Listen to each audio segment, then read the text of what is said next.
Gözlerinde açılır bu milletin seheri, senin adınla bağlı bu halkın her zeferi. Qədəmin dəyən yerdə səhralarda gül açır, Gülistan çevrilir yurdu kendi şəhəri. Güneş doğur elə bil harda çekilir adın, dosta fəxarət gəlir gözü kör olur yadın. Azərbaycan deyəndə səni düşünürük biz, azadlığı inanır xalqa sən bağışladın. Sən elə bir zirvəsən, küləklər neyləyəcək? Dünənin bugünün sən, seninlədir gələcək. Ne kadar Azerbaycan, ne kadar bu millet var, Heydər halkım diyecek, halk Heydər söyleyecek. Heydər halkım diyecek, halk Heydər söyleyecek.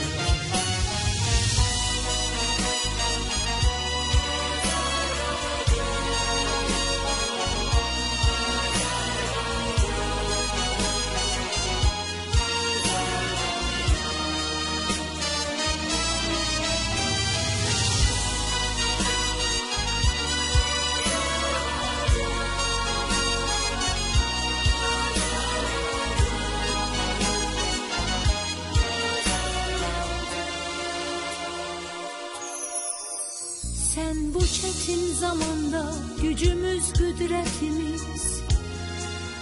Sen bizim bu dünyada en büyük servetimiz.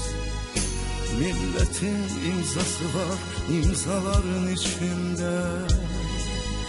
Sene halaldır halal ülvü mehabbetimiz.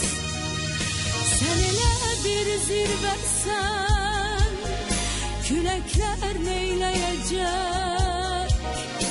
Dünənin bugünün sen, seninledir gelecek. Ne kadar Azerbaycan, ne kadar bu millet var, Heydər halkım diyecek, halk Heydər söyleyecek. Heydər halkım diyecek, halk Heydər söyleyecek.